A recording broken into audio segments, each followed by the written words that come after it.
Before we jump into today's episode, I just want to tell you something. We have got a show at the Pavilion in Glasgow on the 31st of March, Easter Sunday. It's the biggest one we've ever done, and it's selling pretty well. It's the party of the year. That's what people are calling it. Certainly will be. Well, it's actually the end of the Glasgow Comedy Festival, and there probably will be a wee night out after it as well. Done the recce there the other day. Everything's exciting. Got some exciting stuff in the pipeline for it, so do check that out. Tickets still available. Yes, be Maybe great we to should, meet some fans there. You know how, like, if you go to a Blink 182 concert and 200 quid you can meet us. Aye, like you go to the Cat House after and meet them or whatever. We might do an official after party. Yeah, we should walk about across the road. Well, that's it's not all off the realms of possibilities, so keep your eyes peeled for that. And maybe we'll just tell you on the night if you're there. So if you want to come and hang about with us after, then you'll need to fucking come along. But aside from that, also the Patreon. Yes, you can sign up to our Patreon for as little as £3 a month and get access to all the previous live shows, London, Edinburgh, Glasgow. They're all a good laugh, and the videos and audio of them are on there. You can check them out before you come to the big show, the Pavilion. And also an extra episode every 2 weeks. So we've got a bit of a backlog there. I don't know how many episodes, but there's nearly 30 actual bonus 30 episodes. hours of bonus content over there. So it's better value than ever, really. And that wee £3 a month really keeps us in pants, doesn't it, boys? Yeah. Keeps us ticking over. What's that, like 3p an episode? No, 30p. Probably something like that. It's cheap anyway. I don't know the maths. Cheaper than a coffee, cheaper than a lot of stuff these days in this and you cost of living. Support the art you enjoy. It's not art, but the content you enjoy. Yeah, keep us going, keep us growing. That's what I always say. So, other than that, I think please enjoy today's episode. We love you. Enjoy. Love you so much. Welcome to the Some Laugh Podcast. It could be like, that was some laugh, or there was just some laughs. Well, no promising all laugh. No, there's going to be some. It's some laugh.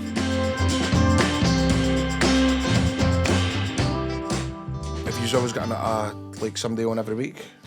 Most weeks we do. Sometimes just have weeks where it's the 3 years, but been 3 or 4 times when you've cancelled. I know, sorry. I know, and then there was sometimes where I'd end up doing another podcast and I go, shit, Joe's going to see that I've done another podcast. He's seen you out with another girl. I bombed you out a couple of times or not to. But I have been watching this and I do enjoy it. I thoroughly enjoy it. Because I'm right into these Yank podcasts. Was I telling you last night? That's what I listen to at night, got my bed at night, sticking on a wee podcast or that. Aye. Joe Rogan mob and Bobby was it Bobby? Bobby Lee. Bobby Lee and all that. I like all that. they're always beating us. Saying we're in the stand-up charts in the UK, and it's Bobby Lee and Andrew Santino's one are always number one in the UK, and the stand-up ones, and we're just below it. Nice. But that's hardly anyone lists it as stand-up. So it's a good way to get. But do you know it's mega stress sometimes getting folk on in it, and then they end up. Have I pulled it before? Aye. Have you just been calling me a wanker in your group chat? You've also been watching half episodes. Oh, he's talking about episodes. This is a world exclusive. I feel like the wee voice notes that you said still. I followed them into the group. What was I saying? I can't remember. You said that you had wasn't it pointless, was it? It was the weakest link. The weakest link. It's my favourite show. I can't cancel that. That's right. I was on the bench for the weakest link. You're on the bench? Yes. Did you get subbed on, no? Yeah, no. I think I got, what was it? I think I got £40 to be available for the celebrity weakest link. So I was waiting in my house, my cagoule and all that, ready for the phone call in case they might phone me. But they never used me. So they just came on anyway. That'd have been a funny thing to interrupt the show midway through it. There you go, boys. You're wanted. So have you been on that yet? No. No. Let's put the appeal out today. It's your favourite show, innit? With the weakest link? You said that in the voice note. Did I say that? That's when I started to twig you were bullshitting me. See when they start doing shit like Celebrity Weakest Link, no, that's when these programmes have had their day. It was good for the Deal on the Deal was back. I quite thoroughly enjoyed that. That was a good series. He's quite good. He's a top dog, isn't he? What's his face? Noel Edmonds. No, just don't have any more. Is that a new one? Have they brought it back? You don't saw that? I've not seen this. Bradley Walsh, is that? No, Bradley Walsh. He's in fucking everything. What's his called? Romesh. No. He's doing Weakest Link, isn't he? I don't think he's a magician, but he's kind of Stephen Mulhern. Yes. Oh, aye. Aye. I think he eats craft. What's going on with him, man? Why is he? Yeah, what do you think about him? Do you like him? I thought, well, I kind of had concerns when he was announced as a. because he done one of the TikToks during lockdown where he noised up a woman in Asda. Oh, aye. Did you see it? I think so. And they No, done the what's he whole. done? Can you put out a shout out for a BMW NE1 for a BJ? Are you joking? No, that's Oh, aye, good and he hell. put that up. Now kids follow him. It's a disgrace. But no, I've been watching that. That was a pretty good series. It was actually only for about 2 or 3 weeks, but we'll see what happens. I used to love it. I used to love it when Noel was on it. Noel Aye. Edmonds. Did you ever read that article about how Noel Edmonds thought there was like a sort of spiritual component to picking the boxes and all that, and it was like because they all stay in a hotel when they do it, and it's like a wee cult, and but he's proper like, ask the universe for stuff Into and it energies delivers and stuff, innit? Aye, and then he's just split up with his wife at the time, and it was John Ronson, the journalist, asked him. He says, "Oh, so what happened with your ex-wife?" And he says, "Oh, I didn't ask for her to be trustworthy or something like that. It was something or loyal or something like that." I was like, I should have asked the universe for loyal as well as The hot and universe made whatever. my wife pump my best pal. Was there not a clip with him once, kind of how sometimes they get emotional, the people that are sitting in the chair? And there was a woman once, she was showing a picture when she was away with her family. Aye. And then Noel Edmonds has gone, that's a cute. Oh, look at him in the middle, look at him. And she went, oh, that's my brother. He's got such, can't remember what it was, like some sort of learning difficulties or something. And he went, cute. He's cute. He's very cute. You could see the penny dropping going. Good save. Speaking of light entertainment figures, what was the story with you with Michael Barrymore? What was that? Where'd I start? Barrymore's a man. You met him? I've never met him. DM'd him back and for it. I just think Barrymore back in the day, back in the Strike 90s, it That was lucky. his, Strike it lucky, his strike it- imperial He's face. Mr. Saturday Night. nobody could touch him. He was great with the old folk. He was great with the Waynes. He wasn't doing anyone for a blowjob. No, he didn't need to stoop that low. You know what I mean? He would get the Owens in his shoulder and run about, and he was gallus. And then obviously there was a tragedy that happened 2001. I think it was December the 6th, 2001. Don't know the exact. thought you were Yeah. blaming I wasn't for at the party 9/11 Grado, but you could do it. And so I can't remember. Do you know it was Dan and Connell that first went, Barrymore follows me on Twitter, and I went, I'm jealous. I was like, I love Barrymore. So I followed him and he followed me back. And it was just around about the time I had announced today a show at the Kings. And I thought, tell you what, man, I'm going to start asking for advice. And he gave me plenty of advice. He would send me like ideas, and he sent me a sausage casserole recipe. I know. I'm not joking. You know what's weird as well? He said to me, "Can I just ask before we go any further?" This was quite. I think I went, "Oh, he's switched on here." He went, "What age are you?" Did you think you looked underage? I don't know. With respect. He's double checking there, isn't he? Yeah. But see, any time. So he's trying to groom you, basically. The laws against sending sausage casseroles to underage. Not that I've done it, but And also he's one of these kind of like, see, sometimes when I'm ever out and folk will go, "Oh, who follows you on Twitter and all that? So you got your phone, can you get that shit?" And I was like, "Barrymore follows me." They're like, "No way." And I'm like, aye. I goes, "I'll get him to do a video for me."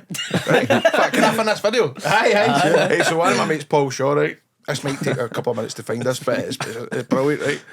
So how did I get this, man? What happens is I'll end up going and messaging him, and he'll do videos for me, no bother. So my mate Paul Shaw, I says, "I'll get you," because it was his birthday. My mate Paul loves Barrymore, like millions others. Can you get him to do a wee did you get him to come on this podcast? Oh, I mean, do you know what? Tickets for the pavilion. By the way, because obviously we're doing a podcast as well, and Toll was going, "Jake, we could get Barrymore." That would be amazing. You know what I mean? I would also like to do some sort of, see, like go down to London and follow him about for a couple of days and. See what he does. See what he's up to. Right, hold on. Right, stop talking now, right, to fin this, because I put me just 2 wee seconds, right? How would I fin that? How do I Barrymore? I need to show you this. See while you're waiting, I hate to burst your bubble too No, much, what? Grado, but he follows me as well. Does he? He's messaged me, you know. Has he? Aye, What's he 'cause said? Did he check he hold sent me you? a sausage casserole. No, do you know, I actually done my Here we go. first, see my first ever stand-up show, I'd done it about Michael Barrymore. I just done 5 minutes, just talk about him. Slagging him. So, but you're a legit fan? No. This is like Rally Round the Ranges all over again. I got both sides of the coin. No, but then so I done that because there was one. He was on some program at the time when I was starting out. It was called The House That Made Me, and I was saying surely the house that made him was the house that he fucking killed that cunt. But he never killed him, right? Whatever, allegedly, whatever. But no, he never killed him, mate. No, I know I didn't. It was somebody else. You never killed him. Right? Fucking hell, that light's flickering. It's just a connection. Hold on. Right, so here we go. Wait till we see it. I've got this video here. Let's see if it'll load. This is a message for Paul Shaw. I know you're a big fan, and Grado asked me if I would send you a message, and apparently you sit both of you having a drink and watching Strike It Lucky. I can't think of a better recipe to spend the night. Good luck to you, lads. Nice to see you. See you, Paul. All the best. Isn't that class? Speaking of recipes, here's how you make a sausage casserole. Did you make the sausage casserole? Oh no, because I don't know if I did actually. I'm quite partial to sausage casserole more time. It's alright, isn't it? Isn't it? It's alright. You just put back today, you'd kind of you'd be gutted if your mother put a sausage casserole, but Yeah, definitely. you can get the packets, the Schwartz packets. It's actually a lot easier than what you think. What's right? Hold on. What is the new your kind of go to dinner now? What's your kind of what these like? To make from scratch. Oh, aye. Does do a lot of cooking? I like a wee spaghetti meatballs in it. Oh, do you? No, aye. Do you buy the Tesco pack where you get 25 meatballs in the? Or do you do I your make own? them myself. Oh, do you? Mix a wee bit of. Fuck it, this is about the fifth time Do we've you want, spoken do you about your want my meatballs. recipe? And he always gives Catherine two, and then she doesn't eat them on, right? Aye, exactly that. Gives her 3 sheets too. I give her 3, she only eats 2, so I take her extra one all the time. But it's. Yeah, but you meant to chuck a meatball in the bin. No, you can't. You can't. They're quite filling as well. I make them big, meaty ones Yeah, as well. Or do you make like you know the wee kind of snidey Campbell's ones? No. You go for the full bifters. Afters, man. Pork, beef, wee bit of breadcrumbs, wee bit of egg, Aye. spices. Parmigiano at the end to top. Aye. Cut the rind off the parmesan, stick it in the sauce. Aye. Oh, don't you buy an actual full Parmesan? You don't get the stuff in the big pudding? triangle. I buy the triangle. What do you buy the triangle? Aye, I buy the triangle. Good on you, son. Sends the recipe to kids on the internet. Right, what do you This like? is bringing me back to Scot Squad shooting now, just talking about food all day with you. I like I talking love about food. stuff. I'm partial to like an easy chicken fajitas wrap kind of situation. Easy midweek dinner. Jalapenos. Yeah, Aye. that's what I blast Do you buy the box, the kit? Mind that video. Oh, hey, I love that video. Thank you. Appreciate it. Alan McCoy's 9 has liked this. I wanted to get Every video, man. Every video, I'm so jealous, man. Because you I both like your love content, man. Coisty. Coisty loves you. But I know for a fact you've tried to be pals with Coist. A few times. Yeah. You done an Do you wanna talk us impression of through that? Coisty on Scott That was Squad? a great impression, by the way, that one you That done was of him. really But funny, mate, do yeah. you know that? So I was shite myself about that because somebody had saw it in the morning. I'm not going to drop the minute. No, like, by the way, there's going to be a clip of that on because just clipped him, and he's like, I'm surprised I've kept it in it. It wasn't even a sketch we were going to do, was it? We were just filling time, We're just wasn't it? messing about. Yeah. Aye. And so I was like, oh, this has got to be shite. And then it got uploaded, and then I started to go, is he going to take this the wrong way? Ken Alan McCoy, like, is he going to spit the dummy and go, he's making a follow me? But then on Instagram, half an hour later, love it, pal. Oh, I'm getting the piss taken out me in the group chat. All the boys are waiting, and I was just like, Is that how you can would? regret, man. Is that how you would say it, Grado? Would he? tell you what, I found it funny. I really did. Make no mistake about it, girl. It really was. Absolutely. But he does do that all the time, doesn't he, man? If you listen to him. And sometimes, like, I'll listen just to hear him, to see if he's going to do it. You go say it. You go say it. Make no mistake about it. And he does it. You go. What was love that when you Coisty. commented something about his fish supper or something? Mind that? What was that? You told me one day. Oh, aye. That's right, cool. Because sometimes you end up getting a wee drink in you, right? And you're like, and he put something on Instagram about how he was at Loch Fyne or something. And I was like, I'm pals with because then I can leave a comment underneath. And I was right. I wrote McCoy, brilliant. Love Lock, fine. I was up there last week. What a fish supper you got. And within 2 seconds, right, somebody replied, nobody gives a fuck, mate. I was like, bastard, I knew I should have done that. Actually, I know what you mean because I got steaming and I DM'd them. mate, it's embarrassing, man, when you do that, innit? It's my mate's I goaded did it all me the into time.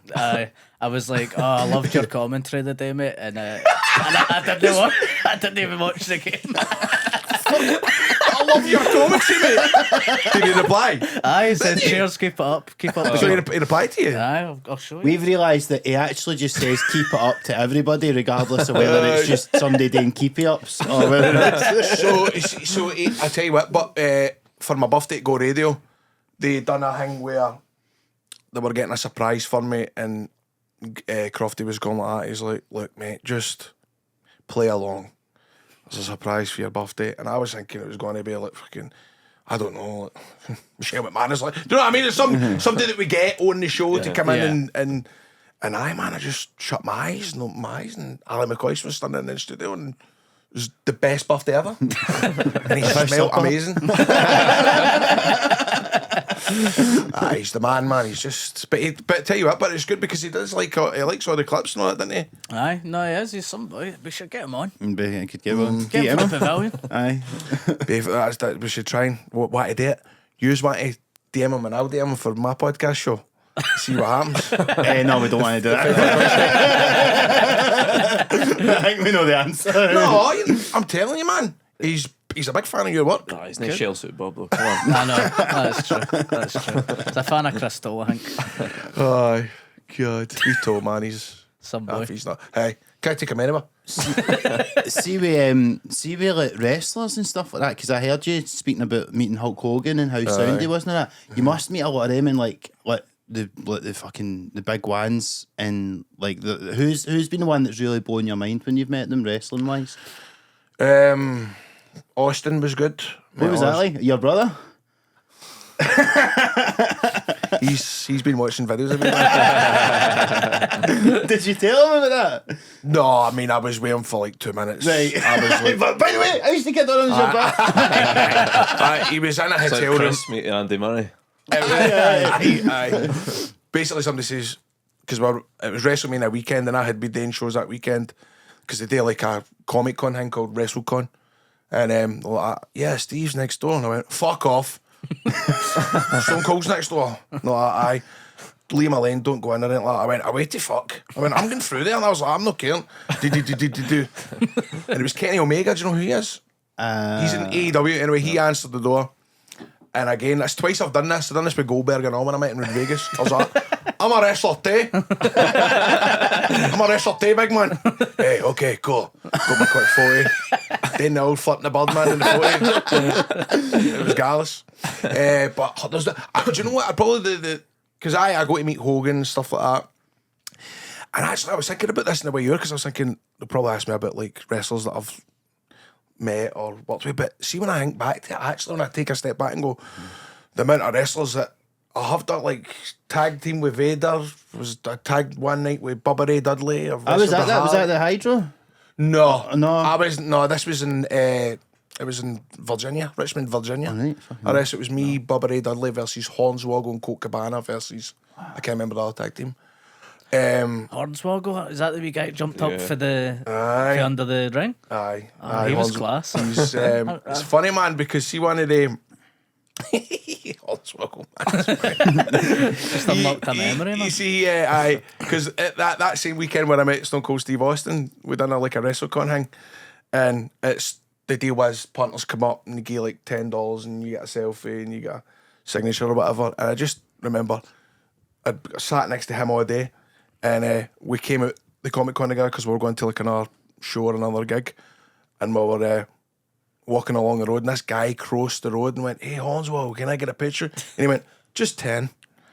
I thought, come on, mate. You're not really taking a tenner off this country street. Come on, just 10. I thought, Fucking hell. Have you ever took $10? Have you charged somebody for a picture? No, do you know what? It's funny because American wrestlers will come out, right? And they'll always say, because like at the end of the show, wrestlers always have their gimmick table where they sell hats and floaties and all the rest of it. And when the Yanks come in here, they'll know the eating without taking at least a tenner, and they'll always say, "Why do you not take?" Because I don't charge for a photo, man. That's just, you sell the hats, you sell the pictures, but I'm not taking money for a photo. And they'll go, "Why don't you sell your pictures?" But I'm like, mate, I've got to come back here again in 3 months. Do you know what I mean? These are the guys that are just coming in here. They do one gig and then they're back to America. So I'd never do that. No.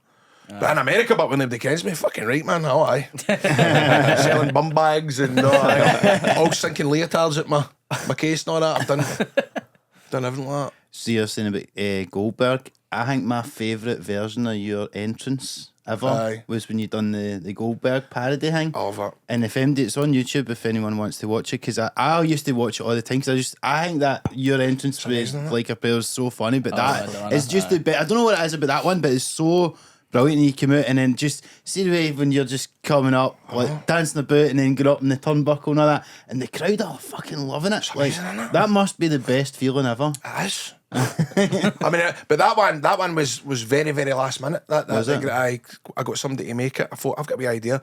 Parody the Goldberg thing, which, by the way, I've got ICW to change it back, because they're dating now. ICW are doing that whole, not to bury them here because I love ICW, but they're doing that whole clickbait shit now. Well, that's what I noticed. Did you notice that? Because the Goldberg title parody. Yeah, the title was different. No, it's not parody. It's Grado's entrance, Like a Prayer, a Success party. And it was like a last minute, like, because we hadn't practiced. The running through with the camera backstage, like me walking for the dressing room, and it was literally like, well, we did this, because I had the song and it got loaded in like 10 minutes before it was meant happening, and that is my favourite. You saw it? True. No, Are you kidding me on, man? No, I like the Like a Prayer stuff, but I'm not a big wrestling. Was that your favourite entrance though as well?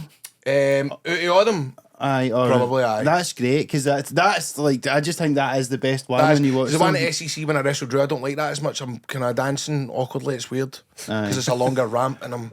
And there was one time as well where I wrestled at Hydro. It might have been that. Oh no, it wasn't that night. Wrestled at Hydro for ICW, but ICW had said, "Look, we can't use Like a Prayer."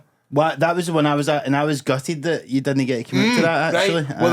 Well, there was one, because I had to come out with 4 other wrestlers and I never used Like a Prayer. Right, but there was one, they were like, "Look, you need to use different music for this show at the Hydro on Sunday."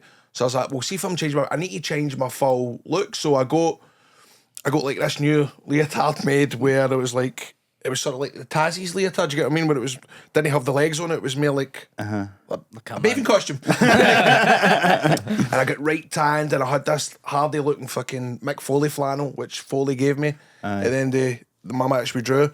And so I'm all pumped up, ready for this, because it was generic music, man. That was coming to. It was like do. So I was planning on coming out, walking a bit of a badass, right? I'm meant to come out, right? Presses the button. Life is the music guy goes, "Fuck!" I fucking hit the right button. So then I had to immediately get out of that zone and go, get all that, and it was just kind of like. But I love that. I mean, the music, the entrance is so important, man. It's so important. So look at you know Sandman, who would come out to enter Sandman ECW. Yeah, it's the first thing folks see in it, so you've got to have something different. That's the thing that, like, when you're a wee guy and you watch it, that's what you pure fantasise about. You do. It's, mate, I bet I was, all my days growing up was with a hi-fi on WWF Music Volume 4. Then the entrances in my room, and I was a complete loser. I was a fucking loser. Did I tell the story in that Riley's gaff about what I done at my gran's? No? Aye, that was hilarious. What was that? So what this is when you're growing up and you're watching the wrestling and WWF and all that. So you're going to your gran's at the weekends. Aye, I loved going to my gran's, man. I loved it. I mean, when all my pals are at Breckner VLs and drinking street corners, I just loved going to my gran's, man, and playing wrestling in our bedroom. And I'd fight the pillars and, like, you found out in my head I was Steve Austin's brother Mike. I was badass Mike Austin in my head. And I had a whole storyline in my head. And, you know, I'd wrestle matches every Saturday night, figure out what I was going to do through the week, book it in my head, and how I was going to wrestle the cushions. And I would just, every week I would take it one step further.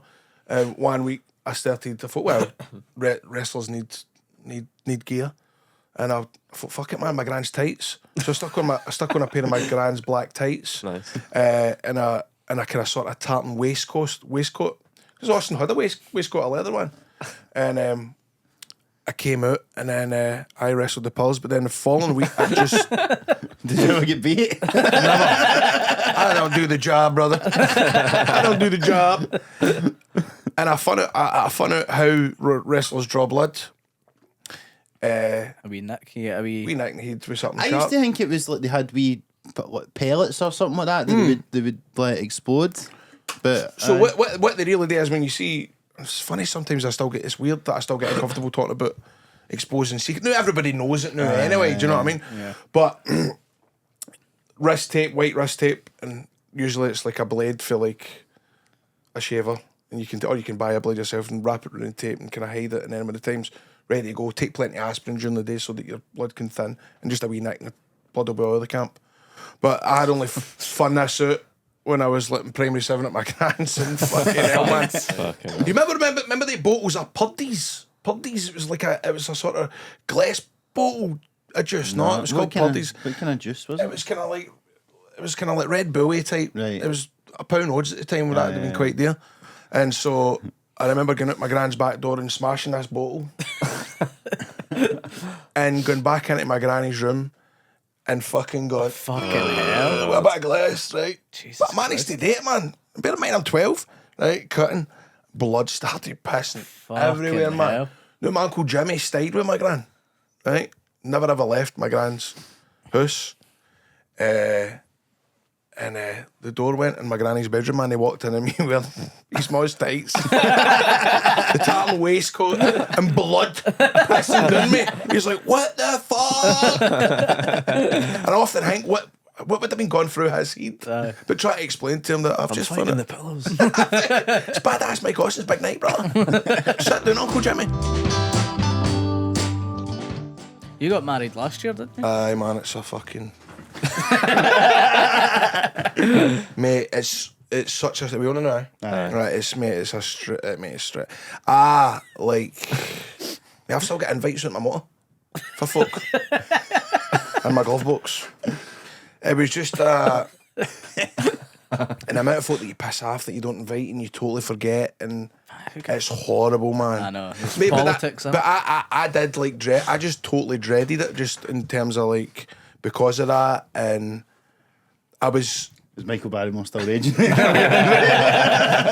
is folk that are, and I'm paranoid that I need to, like, if you're watching them that thought that we're getting an invite, I'm so sorry, man. Like, there was so many folk that I forgot, but mate, see when you see the day as girls, it's brilliant. I can't lie, it's so beautiful. Aye. It really is. And I thought, because my mum's dead, and should say my mum's died, I hate when folks say dead.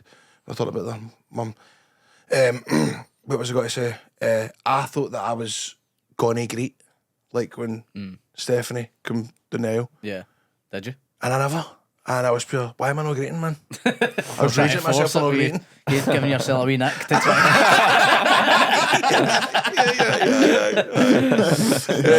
Fake tears. As I kind of hang on, like, because we done a whole thing where you had to say 5 vows, 5 things that you love the most about your No way. missus. Oh, she's my best friend. She's the mother of my kids, not. And then I think the last one was, and I love her fake does. It's definitely, my missus is like at not the altar, but the thing. She's like, mate, my dad doesn't even know I've got. Yeah, her feels like, oh, so first skin about that. How could you know? But mate, you'll love it, man. Yeah. But you're going to upset folk that you forget about inviting. And where are you getting married? Beclair and Bearsden. Aye. Aye. Were you Lockside? Lockside and Cumnock. My mate got married there. I recognised it. It's nice up there. Can you give Steve any tips for dealing with the paparazzi on the day? It's going to be tough. Well, it's funny because you will. Do you use at that point where you share stuff? No. But No.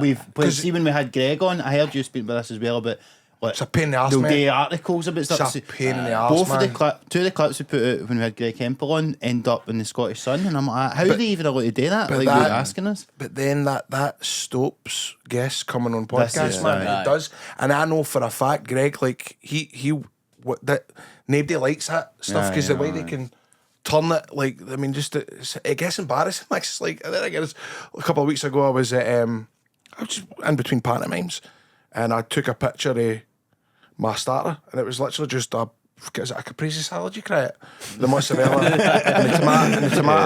tomatoes of the balsamic vinegar, and I wrote 5, and I took a picture and wrote 5 stars, right? Again, next day, Grado dines out at 5-star Italian. And like all the comments are like, who gives a fuck? And I'm like, I know, who gives a fuck, man? Stop. Why is this news? Yeah.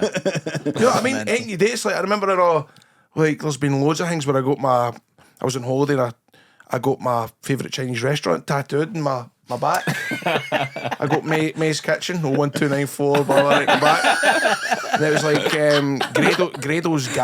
Grado's tattoo gaff, all because I never got an apostrophe between the May and the S for May's Kitchen.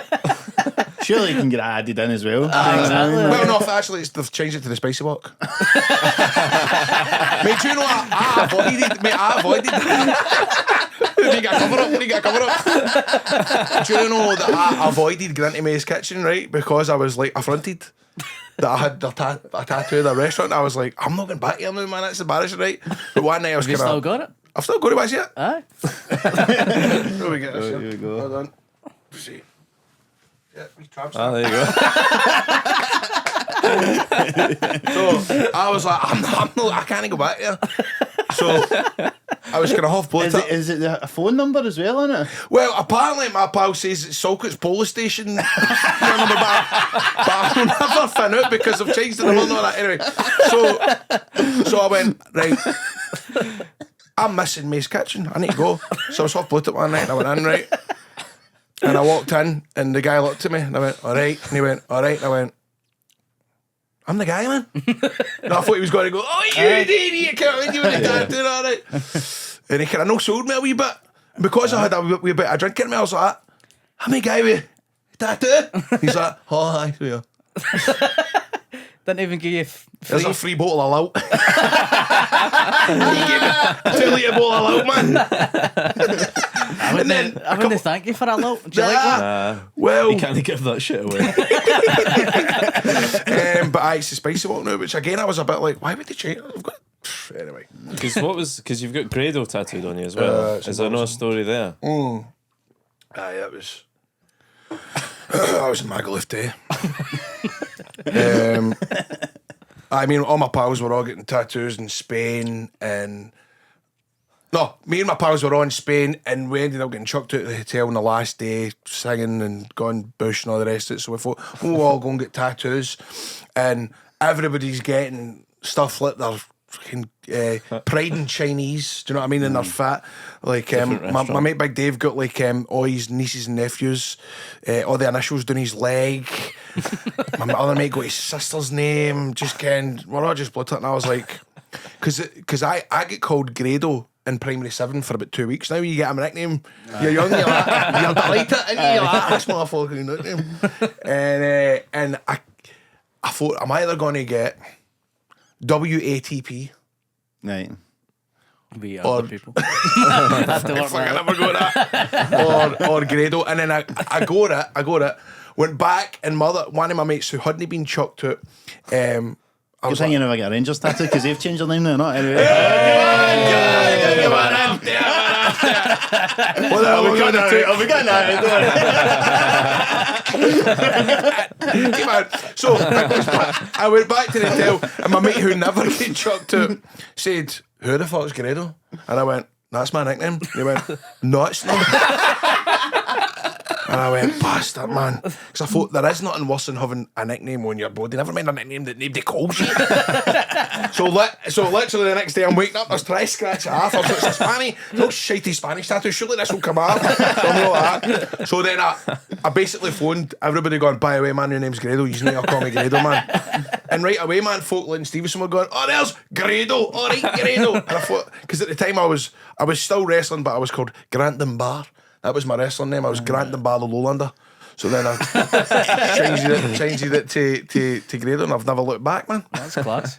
It was because when you started wrestling in ICW, it was like there was a kind of Get Grado booked campaign. Aye. And that was like, it was almost like, I suppose the storyline anyway was like, and you literally did at one point like jump out of the crowd and then into a match. I know, man. And it was like, it must have felt like to people, and especially because like obviously like compared to the other wrestlers and that, you're not like the athlete that they are, so you're more like, it must have felt for the fans that like, that's one of us. That's exactly it, mate. That is the story. It's the guy that probably should be at the other side of the guardrail. It is a fan that's got their chance to go in the ring. And it still is the case now. It's funny because I know you're saying, you know, I don't look like a wrestler. Because like when I wrestled for TNA, I'd go in America and it said in my passport wrestler. And they go, wait a minute, man, what the fuck, brother? You're a wrestler? I'm a wrestler. The Rock's not got Chinese restaurants.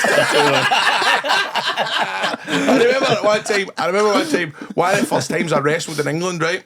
And again, I thought, right, I got my head shaved, I went to the sunbeds, again, I got a new leotard, and actually, this is a wee bit embarrassing, but I got, what do you call it, cling film, and put cling film around my belly to kind of suck my belly in a wee bit. Yeah. And I was all delighted with myself. I thought I looked like an absolute star. and I came out, and it was during a Royal Rumble, and there was a fan forum at the time called the UK Fan Forum, the Wrestling Fan Forum, and I went to read the review, right? And this guy wrote, entrant number such and such. Can't remember this wrestler's name, but he reminded me of a human potato.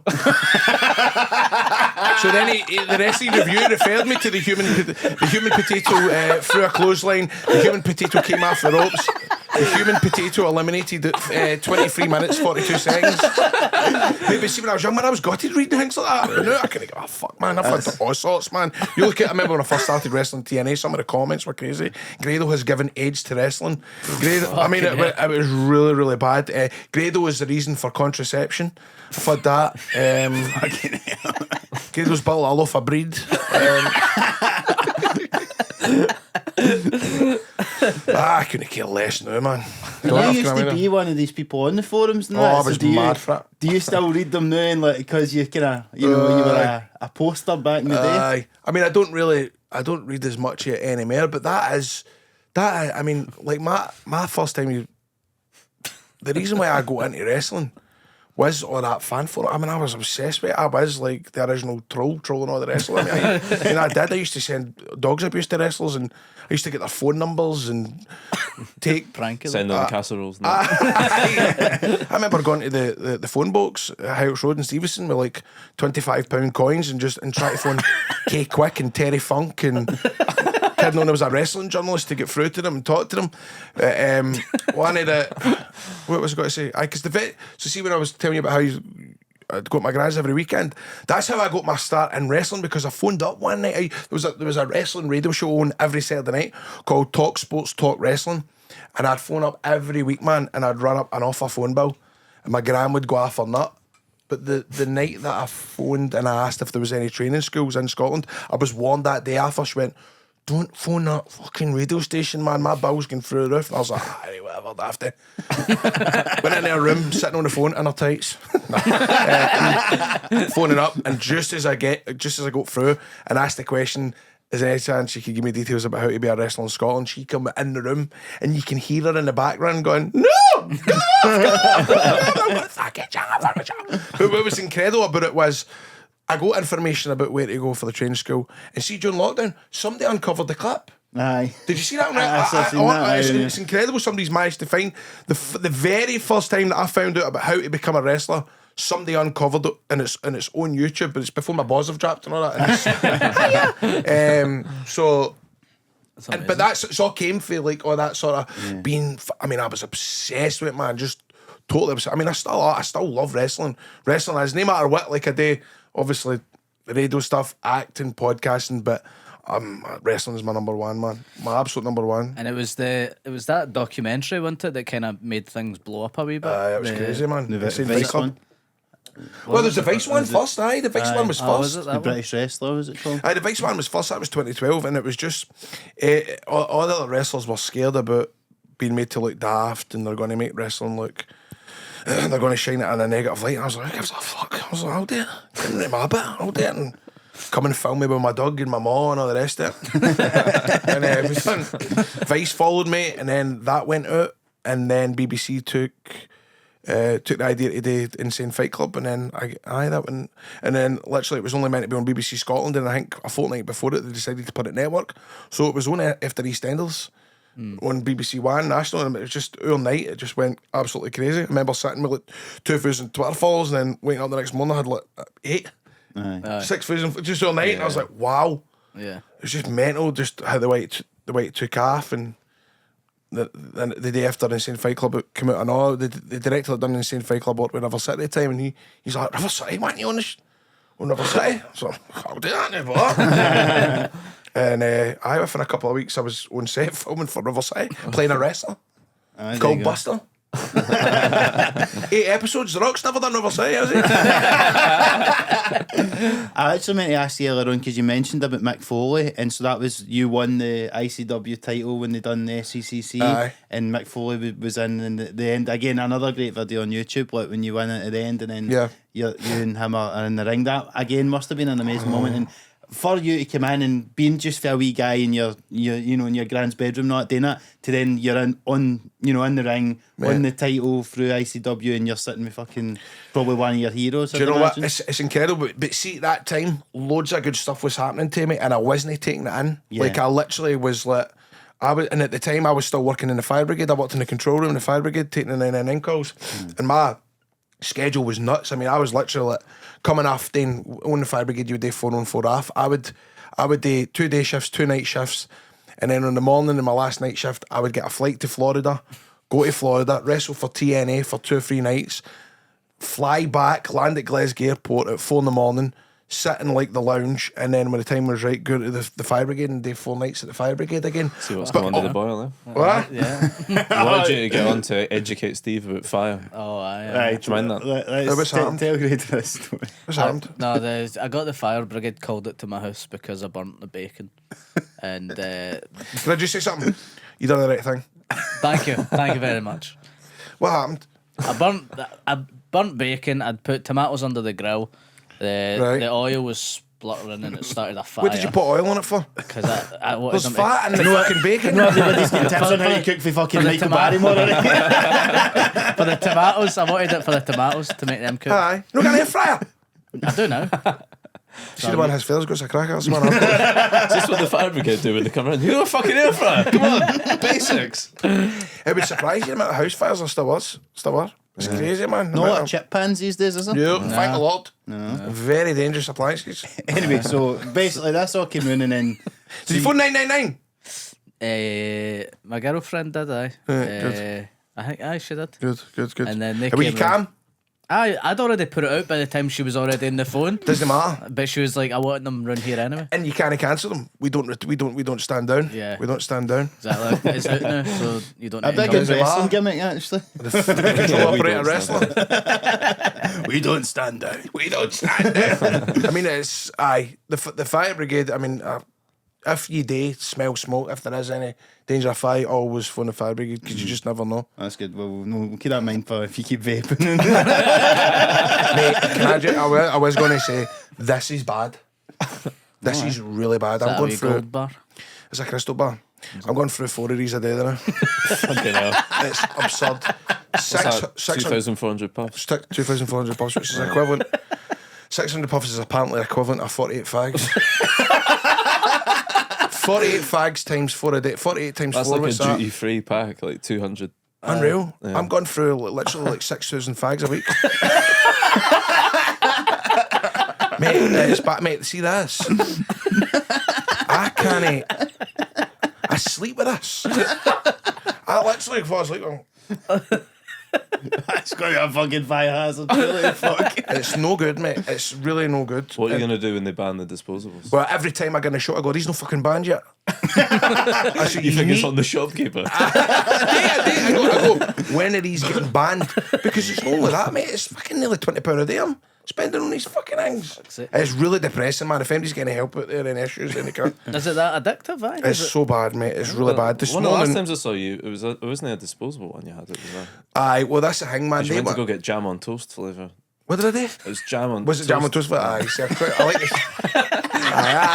I'm a typical fat bastard. I love all the cookies and cream flavours and all that. I like that peanut butter and fucking. Aye. Fat cunt when it comes to the vaping and all. But like this morning, Have you ever had a tobacco flavour? Because I'm fucking rotten. why would you buy that? I Like, took one by accident to Tenerife last week. It was absolutely barking. It's funny because when I went on my honeymoon, I put all my vapes in my suitcase, and as soon as I got through security, Emirates phoned me and went, "Excuse me, sir, have you got an e-cigarette in your suitcase?" I says, "I've got 18." I was a redneck. But what was I going to say? Like the likes of like this morning, I go to the radio and I went, "I'm going to run it. I'm going to run it." And I did run it. Some Johnson at the kind of where with the radio, and I went, "Crofty, we're going to need to pre-record the next link. I need to jump to the garage." And I did. We pre-recorded a wee link, and I jumped in the motor and had to drive to the garage and get 4 mil. It's this is a cry for help, mate. It's honestly so bad, and I get mortified with it. I really, really do. did you used to smoke? So I smoked. I used to smoke the All Royals. Smoked them for I was about 16 till I was 19 until I applied to get in the police, and I had to get by the fitness test, the bleep test, and all that. So I wrapped the smoking then, and then for then on I was only kind of smoking at the weekends, and then I went on them again full pelt. February, March 2019. I met my missus in June 2019. She bought me a vaping in November. I've never looked back. Because I mean it was Was embarrassing. that one of the 5 things you said you love? She got me off the bags with the vapes. I love a big fake cigarettes. Very good. Yeah, man. By the way, right, I want you to finish this story because I do want Grado to hear this. What was it? Right. Well, it was just So about. then you had So basically had to phone the I had fire. to phone the brigade. fire department afterwards because they wanted me to book a fire safety. Home fire safety visit. Aye, and I Have you done it? I've done it, but the guy phoned up and I thought he said, "What's come under the boil?" Because what I actually said was, What do you think? What do you think he said? What do you think the first words he said when he answered the phone were? Right, hold on. And So, he thinks he says, "What's come under the I boil?" thought it was like a wee catchphrase they had. It's like, "Hi, what's come under the boil? What's the problem?" right, so hold on. This is what he said when he answered the So I the phoned call. up. He went, "What's come under the boil?" And I went, my bacon's on fire. I don't know why you're so happy about that. Right. So and then would you say that you burnt bacon? Aye. But what did he actually ask? He said, What's in fire? Watch Commander Boyle."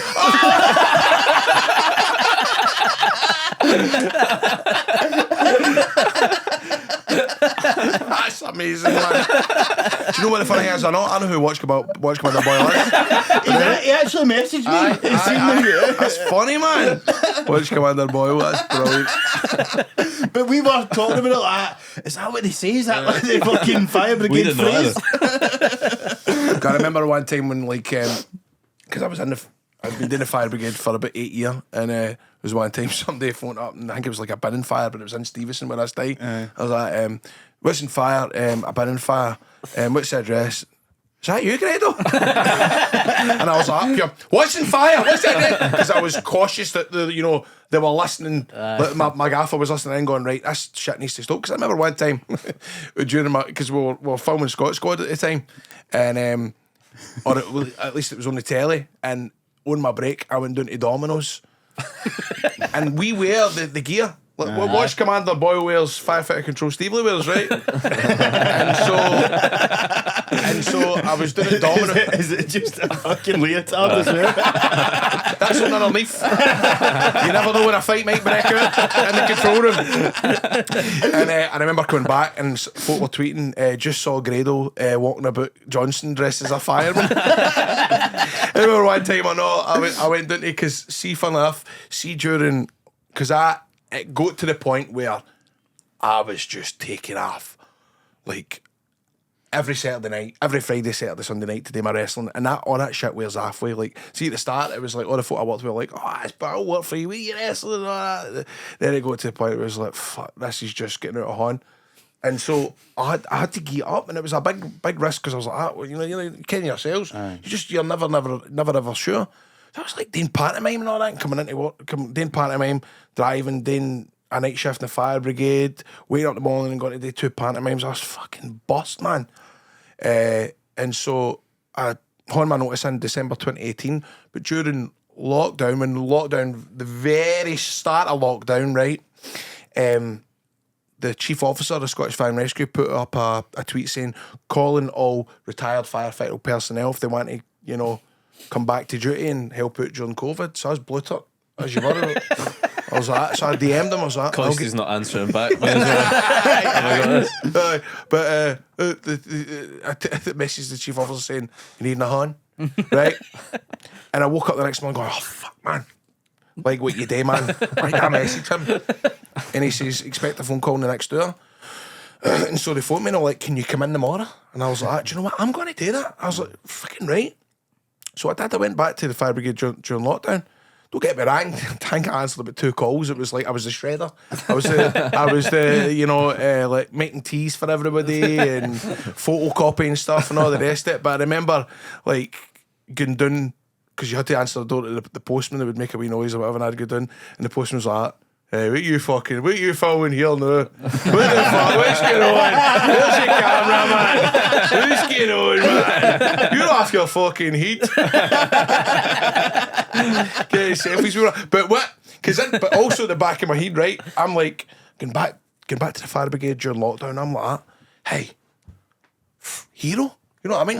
Grado comes back. I was like, in my head, Where's I was your like, fucking Daily Record article on this? I wouldn't mind that, right? No, I did, because I was kind of half and half. Would I want that out there?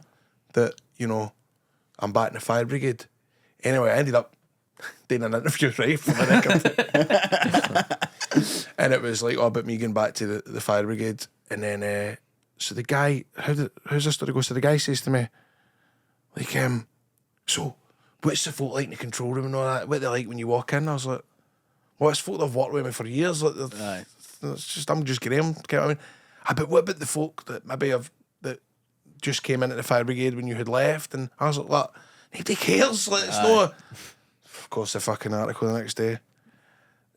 Grado goes back to the fire brigade. I was shocked that no one recognised me when I walked in the control room, and I was mortified, man.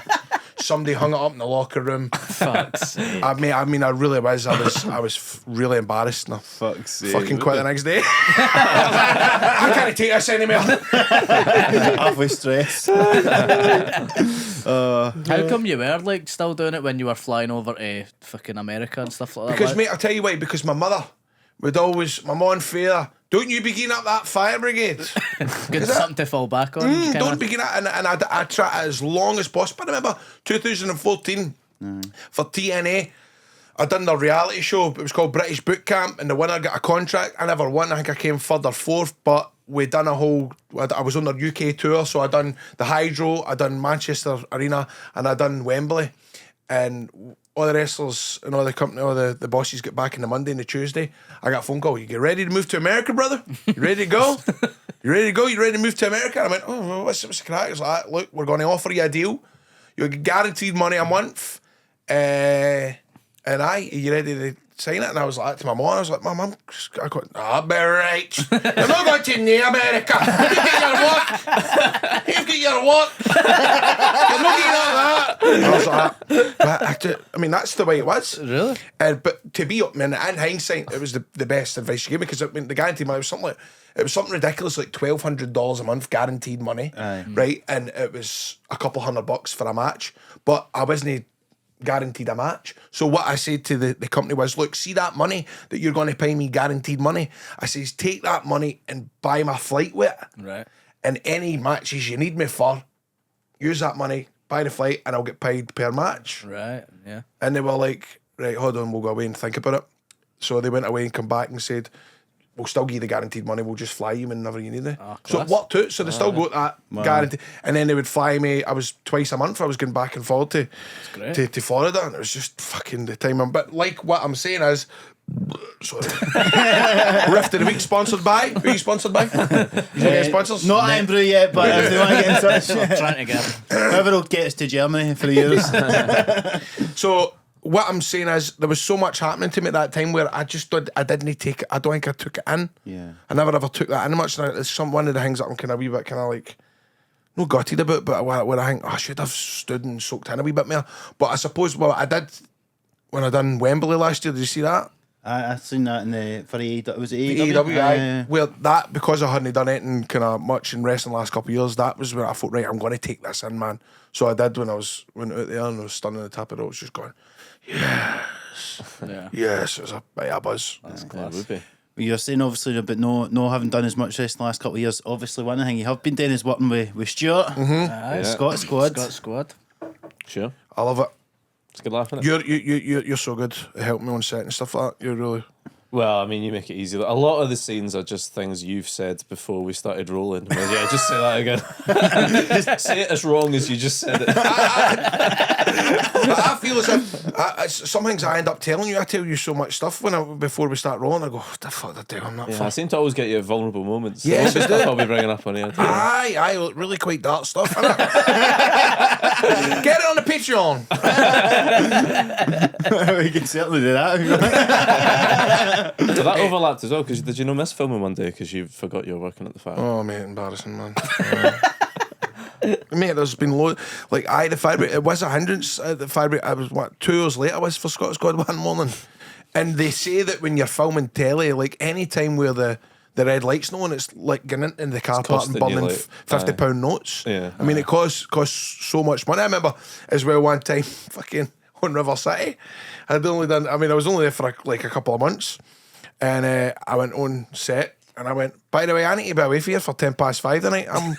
I start wanting the control at 5:45. They're like, yeah, fuck you. I was like, no, generally I need to go. I need to go at 5:10. We need to kill off my character.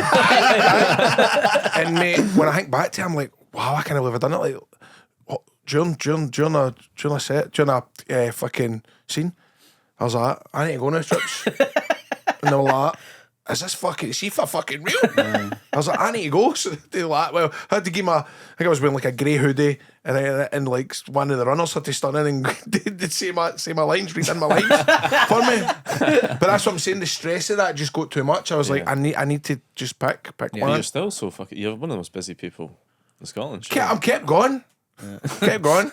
I mean, that. Because your mum just forces you at the house to work and That's stuff. it, aye. Well, she's passed away, but anyway. Oh, right, I did say that. Although she still lives vicariously through my dad's Facebook. That's another thing, man. Honest to God. And he's still using it. My dad is still using my mom's Facebook.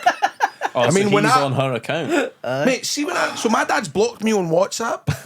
He's blocked me. Right, here we go, right, watch this. Oh, fuck. See if I want to get a hold of my dad. Grado had just been phoning Michael Barrymore for the last half an hour. This is how I got a hold of my dad. Maureen Stevely. Passed away in December 2017. Let's see if we can get a phone. Let's see. This is how I got a hold of my dad. Hold on. Do you see it? We'll take a wee bit up. Oh. This is absurd. Because he's blocked me on everything. Why is he blocked you on WhatsApp? Oh, we always thought it. He always thought it. In fact, this is probably the reason why he's not answering. He's probably... Oh. What are you saying to it? What are you then? Just home. Just back. Where were you? Oh, I had what was he? Pick up a Slice. slice. A pack of slice. I gave him 20 quid to use me. Big block it. I'll block it. Yeah, a couple of quid to use me. Cool. What, you having it for your breakfast? Yeah, I'm on a podcast. Oh, yeah. You better not be fucking recording me. No, I'm not. Right, aye, I'm a recording you, so I better go, Dad, right? I'll phone you when I come out, right? Is that okay? Any words you want to say for the podcast? Anyway. Do you want to say any words in the podcast? It's called Sumler. When you go, Shite. cheers, Dad. Right, see you later. Hey, bye. Get to know our lessons. See you later. Bye. So there you go. That's how I got a hold of my dad. Do you know? It's bad, man. Because literally, my focal screen grab shit and go, mate, what's going on here?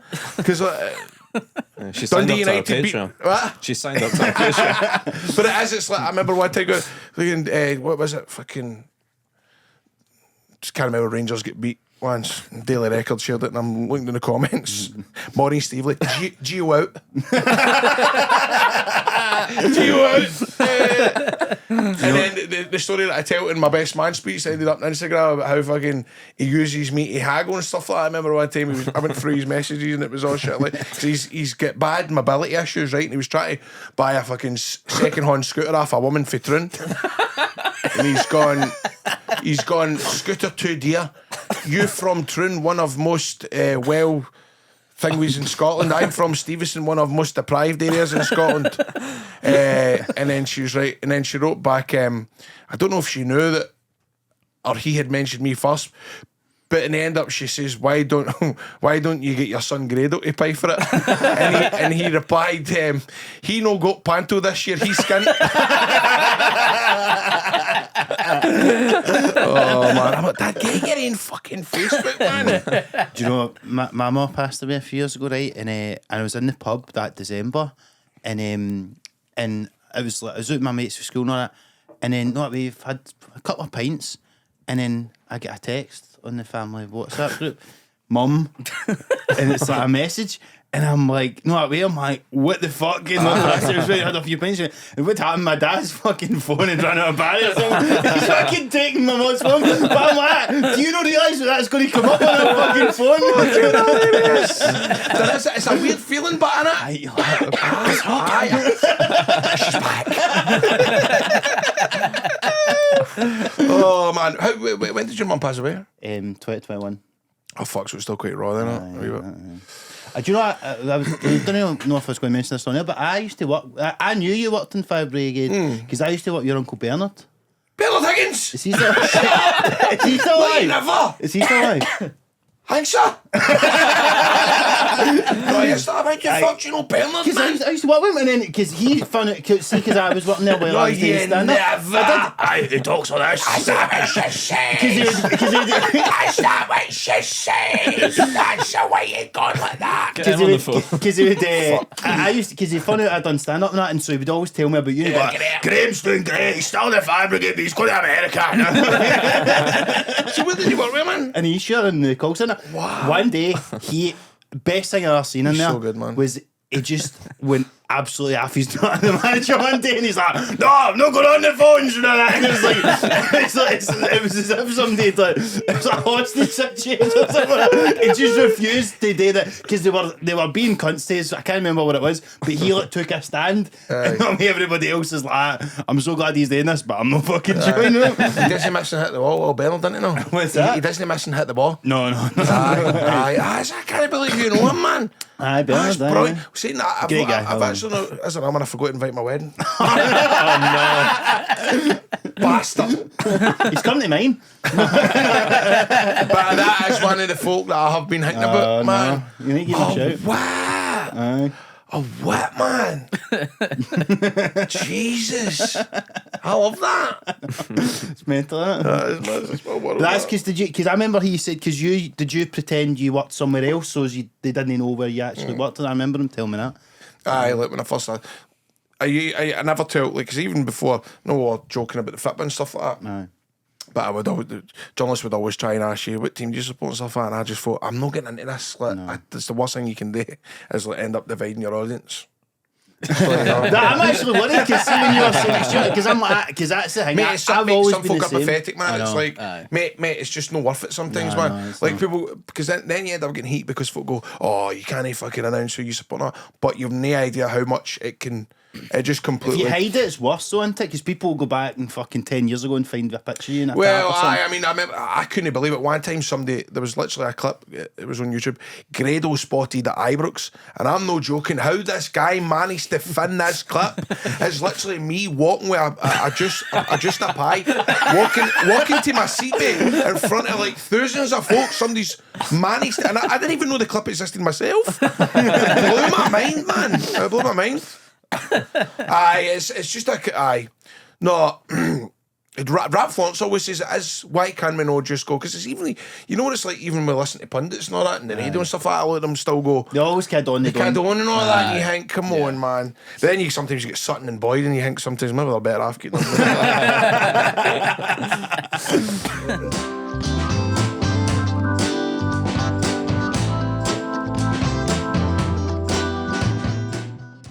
Grado, I wanted to ask you about Billy Corgan. Was that TNT?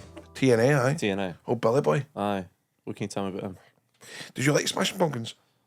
Not particularly, but it's just such a crazy crossover in my world that you would know Billy Corgan. He was my boss. I love it. And he loved me. Do you know what Billy Corgan is? No. Do you know? No. Lead I'm not a singer. big music Smashing guy, really. Pumpkins. I've heard of the Smashing Oh, Pumpkins. the They're world in The is a Simpsons. vampire. Da-na-na-na. The smile on my face, I'm still just no. Even out with Courtney, Love. Courtney Love. So he was like, and it was running about the time when Kurt Cobain was, him and Kurt Cobain were pals, and then they fell out and all the rest of it. But Billy Corgan was a mega wrestling buff, and then he put money into TNA, and it was amazing, man. I loved Billy Corgan to like fucking this, because I didn't give a fuck, man. But you ever meet Michael Jackson? You just thought the stories he would tell you about Michael Jackson and hanging about with Noel Gallagher, and he actually messaged me as well when my mum died. But it was funny, man, because he was like in the night, mate. He is in America with 90s was like. He was massive. I remember being in Bethlehem, Pennsylvania, in a casino, and I was sitting with, it was me, Billy Corgan, and another guy called JB, and you can see this guy walking by, right? And he's like, spots Billy Corgan. He's like, he paces forward and he paces back. Then eventually goes, Billy Corgan? He's like, yeah. What happened? You know what I mean? Why is he in this fucking steady wee casino in Bethlehem, Pennsylvania? Because he was mortified. But then also. One time he was playing, he done an acoustic set himself, playing at the St Luke's in Glasgow. And I said, I want to come to the show. And he said, why don't we sing a song together? Right? And I was like, all right, let's do it. He says, what about Tom Jones? What was the song? It's Not Unusual. And I went, I'll do it. I was like, fucking right. And so I got myself, on YouTube and all that. It's not unusual. Try to learn this Tom Jones song. Like, I'm going to be playing with Billy Corgan, man. This is going to be the best ever. See, that day, man, I was ill. Can't remember if I had the flu. I was just, felt like utter shit. Thought, I need to do this, but I need to go, man. It's singing with Billy Corgan. So I drove up and I turned up and I was like, at the front door, and the bouncer's like, ticket. And I was like, I'm here to sing with Billy Corgan. He was like, what? I was like, I'm here to sing with Billy Corgan. Right? And there's folk in the crowd, there's folk in the line queuing and like that. What are you doing here? I'm like, I have to sing with Billy Corgan tonight. What? I have to sing with Billy Corgan tonight. So I'm stunning. And they did it. So that St Luke's, you kind of walk in and there's a kind of wee bar. Mm-hmm. So, like, the security guy goes, right, we'll wait there to go and find out and see what the crack is.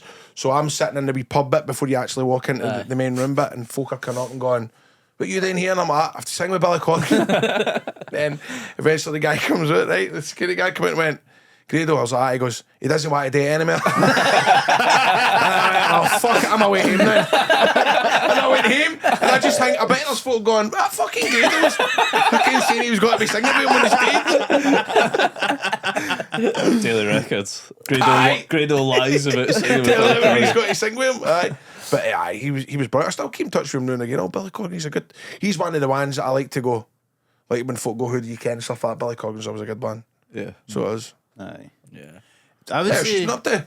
I was going to ask you more about Scot Squad, that because like you obviously went for wrestling to doing that, and then obviously Two Doors Down as well. And like I think like you're really great, you're really natural actor and stuff like that. And like if according to Stuart, if you're basically just recording a lot of stuff you've just said before recording it. That's why I love Scot Squad. Scot Squad, because it was, there's no lines to learn, Aye. and you're kind of, well, you can't get any more natural. It's like, you're a Curb fan.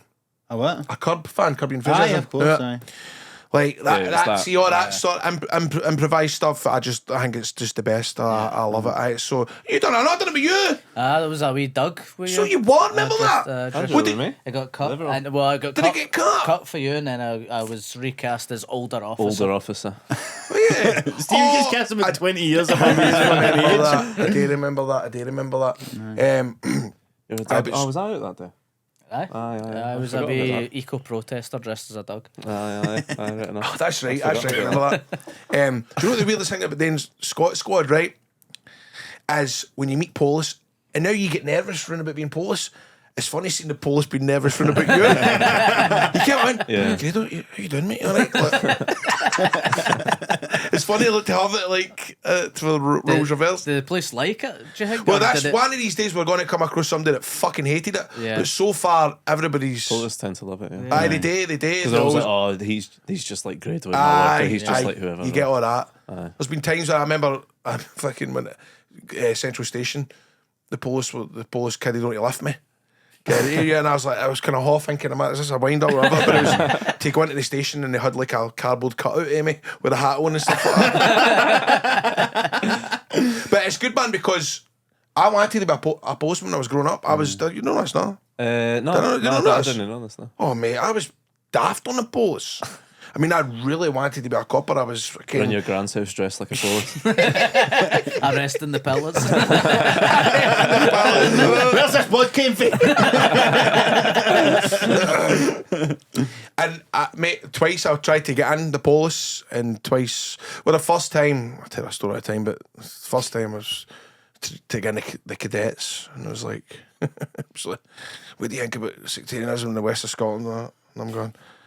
I mean, I'm a Rangers fan. I go to Ibrox, but when you start all that, I sit down. Oh, I hate it. I've got no time for it. I go and get a pint of Bovrils of YouTube video. The second time, oh my god, I started talking about how much I love the Bill, and Mate, I did, but here's an interesting. It's not funny, but it is interesting. But I mean, the second interview, I got through the first interview, the second interview, and the third interview, because it was usually like, you really need to pick a cunt if you don't get through the third bit. So I had like the uniform fitting booked in and everything, man, and the interview was good cop, bad cop. So the woman was like, right, Graham, you get your job as a police, and you go out the night you celebrate in sockets. And you come out to booze on somebody's getting a pasting, what do you do? And I said, well, I've just been given a job as a police. I would probably go turn a blind eye to it and go, I'm not getting involved in that, I'm going up the road. But then he started going, but what if you then find out he's getting kicked that hard in the head, he goes into a coma and all this? And then I started to go, well, no, actually, see now that you say that, I probably would go up, but that's the issue. See if I had stuck to my guns and went, no, look, I don't care, that's an issue that's separate. No, I just wouldn't want to get involved because you could get caught up in it and whatever.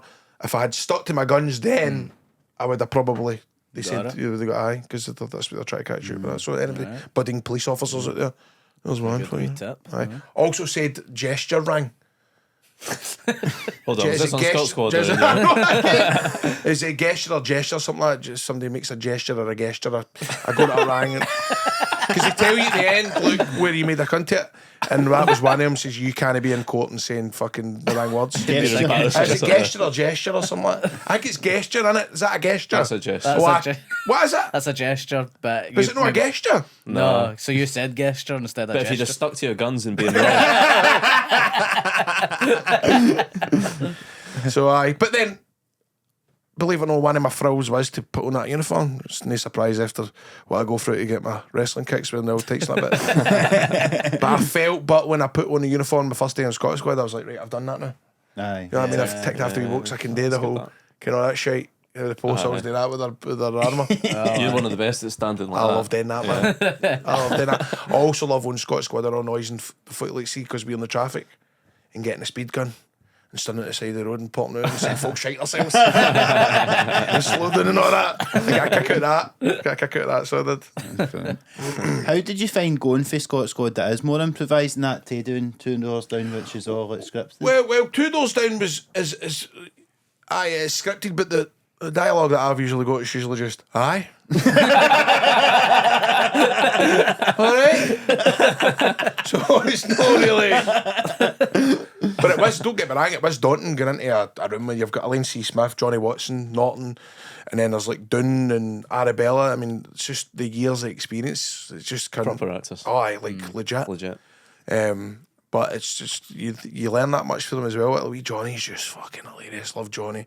Alec Norton's just got the best story. I mean, somebody that's been in acting, the business for I like used 50 to years. love the Renford Rejects growing up. Well, Did you mate, that's what I talk to him about all the time. Do you know that one of them was a smackhead? For No. Rejects? Aye, well, all that. See, I was getting all the goss. Aye. And do you know, his agent said, keep back for us. Do not dare us. This is going to be like, I think he was getting paid pennies for it. But it was a time where it was before Taggart and stuff like that, and he done it. And I'm like, you don't realise, man, I watched that all the time, especially if they ever done like a Renford Redux. Now the Sundays a Sunday, they would play it all day. They did like a Renford Redux Sunday. I loved it, man. It was brilliant. So I know more. I'm no more for that than any sort of Taggart. Aye, no. Same Kind of thing like that. definitely.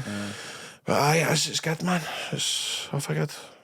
You want to do more acting? Aye, mate. As soon as you get after 50%. I don't know. There was one I done Endeavour. Do you know about that? Inspector Moss prequel. Aye. Oh, aye. That was kind of more serious acting.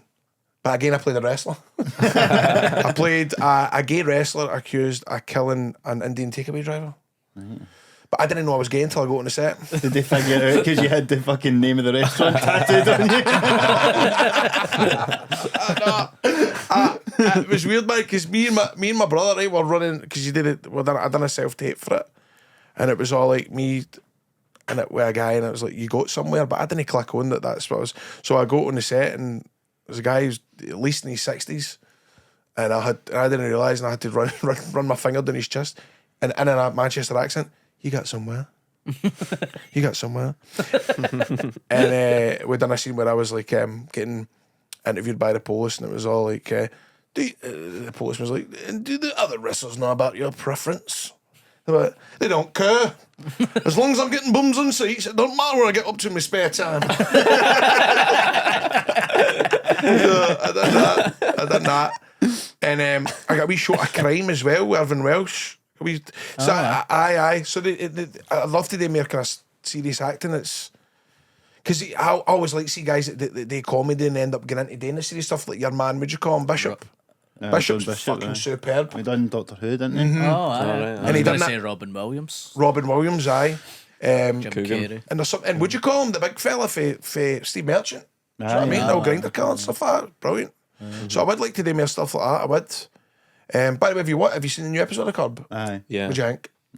Mate, do you think it's quite gutting, man? Because it's like, Curb is my all-time favourite. I think it's the best, but no, it's, I don't want to say it's ran its course, but it's too slick. It's too nice. It looks too nice, doesn't it? It's like too modern nice looking. Simpsons. It's too pristine. I also thought with the last series that they're kind of continuing on with the storyline. I don't like it. Doesn't make any. It wouldn't go to that length to try and get that Lassie in his sitcom just because it's not as if he's actually going to get the jail or something. So I just thought you I do like kind of it, need to but- believe it, don't you? Aye, I was a wee bit kind of gutted when I saw the two pop up in the first episode. Yeah, I know.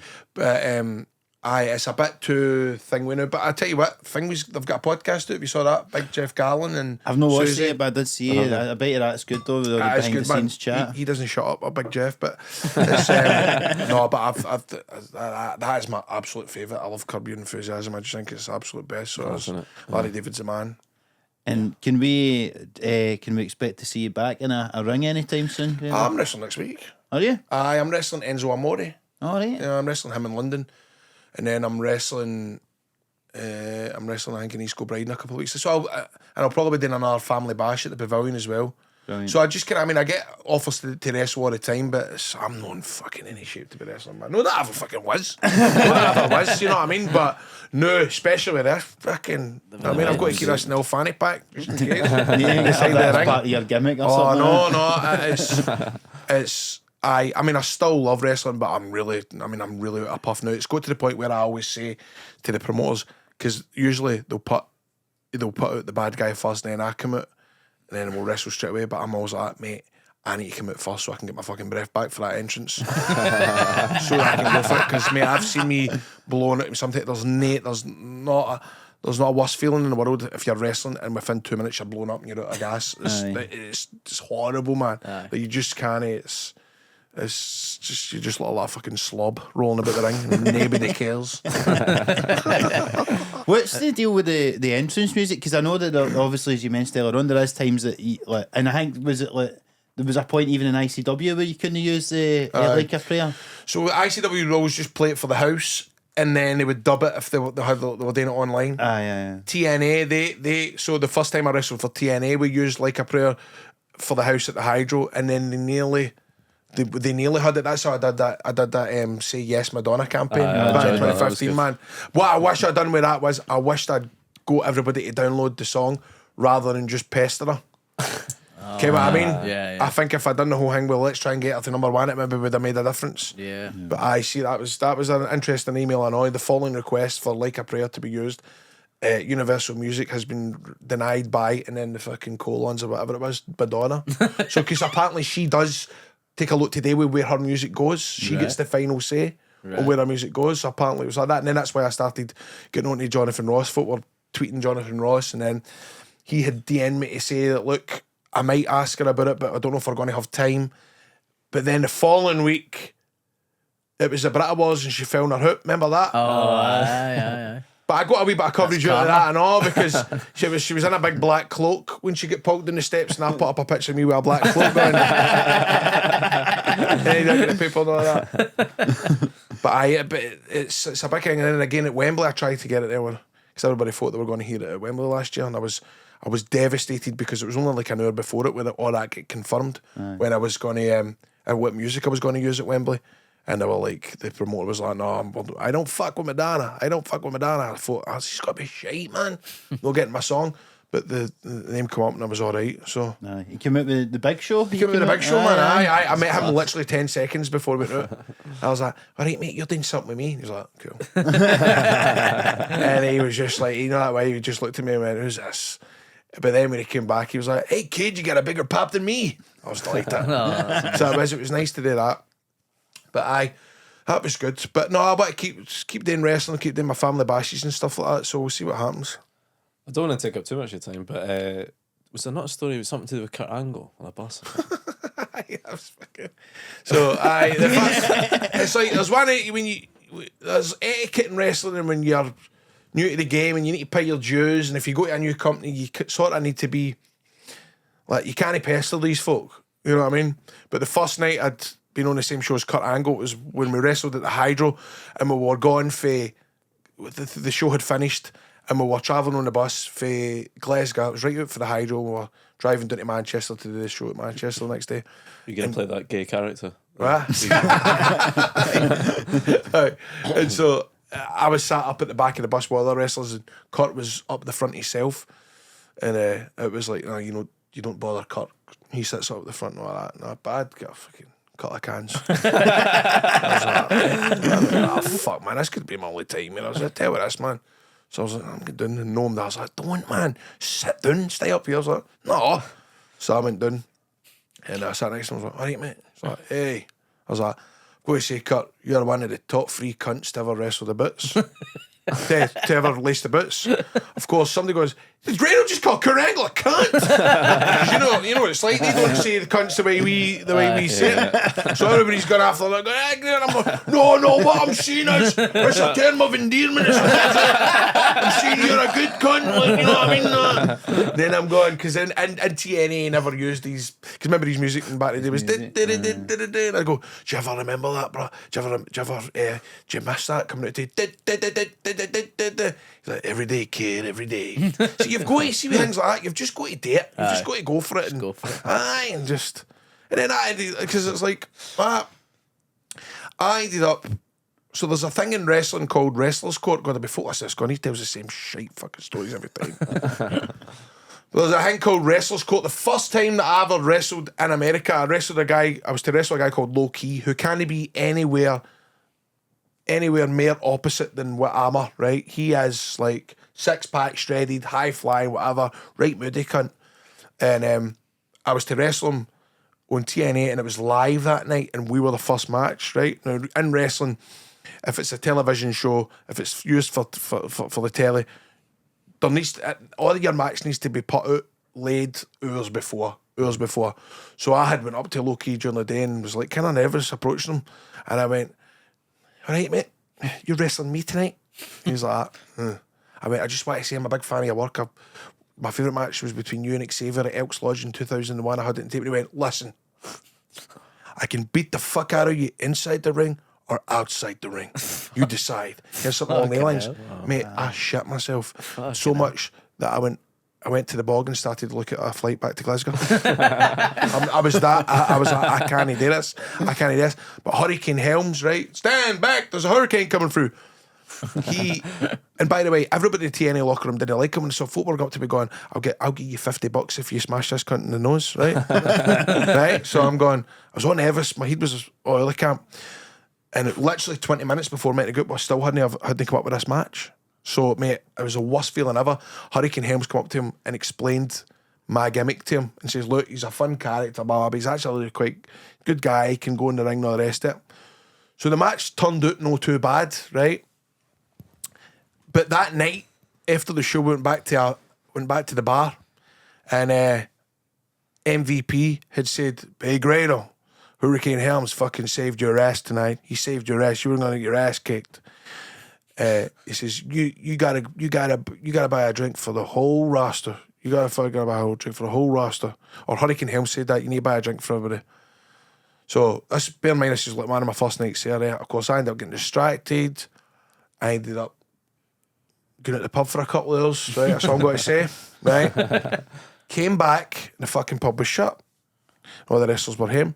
So the next day, everybody's going, oh God, brother, you fucked up. You got heat. You got major heat. And one of them says, you've got Wrestler's Court today. You ever heard what Wrestler's Court is? No. Wrestler's Court is when the wrestlers, if somebody does something backstage, like if somebody messes up, somebody gets arrested, somebody puts, I don't know, just if they do something wrong, right, they deal with amongst themselves. It's Wrestler's Court. So I had to go into where they filmed the wrestling, and it was all kind of set up like a courtroom, and all the producers and all the telephoto camera had fucked off, right, and left just all the wrestlers, and it was like Kurt Angle was the judge, Brodus Clay was the bailiff, Tommy Dreamer was the attorney, I had a defence lawyer, like, and you always hear horror stories about these things. This is why you weren't allowed in the police as well, because you couldn't speak in court. That's right. There wasn't any guests. So anyway, calling you a cunt's a gesture of goodwill in my country. So I'm sitting there, right, and it's all my heroes. There's literally Al Snow's there and all that, and want to hear sides of the stories and all this that. But I'm having to sell this like I'm fucking hating it, right? Like, this should. But inside I was going, I fucking love this. I love this, right? And so basically I get found guilty, right? And my punishment was that I needed to do my entrance like a prayer for all the boys in my pants. right? And it's like that, you know, that Ricky Gervais joke where the snake gets told off God, you know, for the rest of your life you're going to have to sliver in your belly. It was like that. I was like, oh, you're joking. I have to do that. You're joking. So I went backstage, took off all my Clay's pants. They played Like a Prayer. Akim's done, does the dance. You've got Kurt Angle, the Hardy Boys, all sticking their horns out. And I'm all like that, doing my entrance. But see, after that, it was like I was a made man. You know what I mean? That got me like inducted into the locker room and stuff like that. So why did I tell that It's story? like being on a stag do or something. I just asked you about Kurt Angle on the bus. Was it? So there you go. Sorry, I can wrap it on. That's I can wrap it on. No, Your that's story's been alright, by the way. No, they've been no, brilliant. brilliant, I think we'll We need to should wrap go. up it Turn over anyway. an But hour, if should do we you want wrap to plug it in? I mean, you probably don't need to plug it in on here, but if you Scotland's want- Greatest Escapes coming out in BBC. Not serious of that. nice. You got the live podcast? Live with, podcast, which is May 11th. When's is yours? 31st of March. 31st of March. Terry, so buy tickets to that. That's at the Pavilion as well. Yeah, both at the so- pavilions are going to love it, What's man. the name of your podcast? What, A pint and two shots. A pint and two A pint and shots. two shots, aye. And that's with We Chelsea Bob and Chris Toll. We'll talk about football. I hate talking about football, man. I do. I like this. You just sitting and getting a blather. But I were doing that live show of that, and then that's about it. Follow me at Grado Wrestling. I'm not on TikTok. I'd like to be on TikTok, but I feel as if I've missed the boat with it. No. There's still time, you know. And I suppose if anyone wants to send you any casserole dishes, that's where to put it as well. Grado Wrestling. Have I tell you about the time I sent my pants? I tell you that, man, before no. Set my pants, man. you sell them Aye. for how much? £150. Fuck's sake. Who to? So there's a guy Michael messaging me. Barrymore. a guy messaged me and said, can I buy your underwear?